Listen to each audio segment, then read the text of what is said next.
प्रिय बहनों, परमेश्वर के वचन में हर स्त्री के लिए शक्ति, सम्मान और आशा छिपी है। आज हम जानेंगे महिलाओं के लिए बाइबल के 10 ऐसे वचन जो हर स्त्री को जानना जरूरी और अध्ययन करना चाहिए। तो चलिए शुरू करते हैं। पहला वचन है नीति वचन अध्याय 31 के वचन 25 में लिखा है, बल और प्रताप उसका वस्त्र है और वह आने वाले समय पर हंसती है। यह वचन में बल का मतलब है शारीरिक, मानसिक और आत्मिक ताकत, और प्रताप का मतलब आत्मसम्मान, मर्यादा, ईमानदारी, और आने वाले समय पर हंसती है। इसका मतलब है कि ऐसी स्त्री जो भविष्य से नहीं डरती बल्कि परमेश्वर से डरती है। वह भविष्य से नहीं डरती क्योंकि प्रभु पर भरोसा करती है और बुद्धिमानी से जीवन जीती है। वह अंदर से मजबूत होती है। दूसरा वचन है भजन संहिता अध्याय 46 के वचन 5 में लिखा है, परमेश्वर उसके बीच में है, वह कभी नहीं डिगेगी। यह वचन बताती है कि अगर परमेश्वर आपके साथ हैं तो कोई तुम्हें गिरा नहीं सकता, कोई तुम्हें नीचा नहीं दिखा सकता।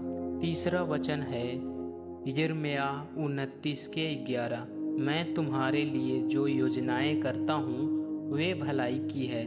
यह वचन बताती है कि स्त्री का भविष्य परमेश्वर के हाथों में सुरक्षित है। चौथा वचन है लूका अध्याय 1 के वचन 45 में लिखा है, धन्य है वह जिसने विश्वास किया। यह वचन बताता है विश्वास करने वाली स्त्री परमेश्वर के लिए प्रिय होती है। पांचवा वचन है नीति वचन अध्याय 14 के वचन 1 में लिखा है, बुद्धिमान स्त्री अपना घर बनाती है। परमेश्वर इस वचन के माध्यम से बताना चाहते हैं कि स्त्री घर की नींव होती है। वह अपनी ईमानदारी, मर्यादा और बुद्धि से घर को चलाती है। छठवां वचन है भजन संहिता 139 के 14 में लिखा है, मैं अद्भुत रीति से रचा गया हूँ। यह वचन बताता है कि तुम साधारण नहीं हो, तुम परमेश्वर की रचना हो, तुम्हें अद्भुत रीति से रचा गया है। सातवां वचन है 1 पतरस अध्याय 3 के वचन 3 और 4 में लिखा है, तुम्हारा आभूषण तुम्हारा कोमल और शांत स्वभाव हो। यह वचन बताती है कि असली सुंदरता शरीर से नहीं बल्कि दिल से होता है। आपका चेहरा चाहे कितना भी खराब क्यों ना हो, यदि आपका दिल अच्छा हो तो आपका स्वभाव से ही लोगों को अच्छे लगेंगे।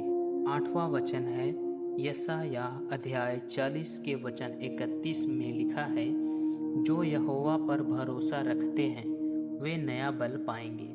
यह वचन महिलाओं के लिए बहुत ही महत्वपूर्ण है। यह वचन कहता है कि जो स्त्री थकी है या हार चुकी है फिर भी परमेश्वर पर भरोसा रखती है, उन्हें नया बल मिलेंगे।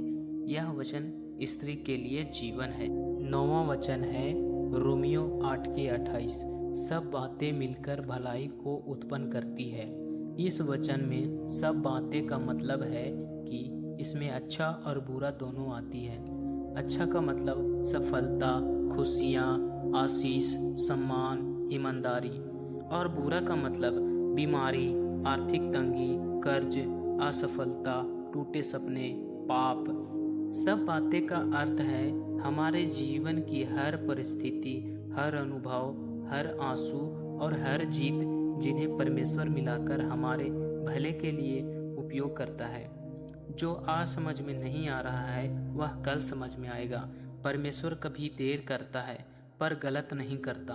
भरोसा रखने वालों के लिए कोई भी दर्द या आंसू व्यर्थ नहीं जाता। 10वां वचन है गलतियों अध्याय 3 के वचन 28 में लिखा है, तुम सब मसीह में एक हो। यह वचन बताती है कि यीशु के नज़र में स्त्री या पुरुष दोनों समान है। मैं आप सभी बहनों के लिए प्रभु यीशु से छोटा सा प्रार्थना करने जा रहा हूँ। इस प्रार्थना को ध्यान से सुने।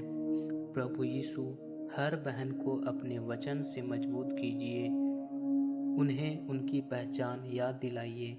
यीशु के नाम में आमीन। अगर यह वचन आपको छू गए हो तो वीडियो को लाइक करें, कमेंट में आमीन लिखें और इसे हर बहन तक शेयर करें।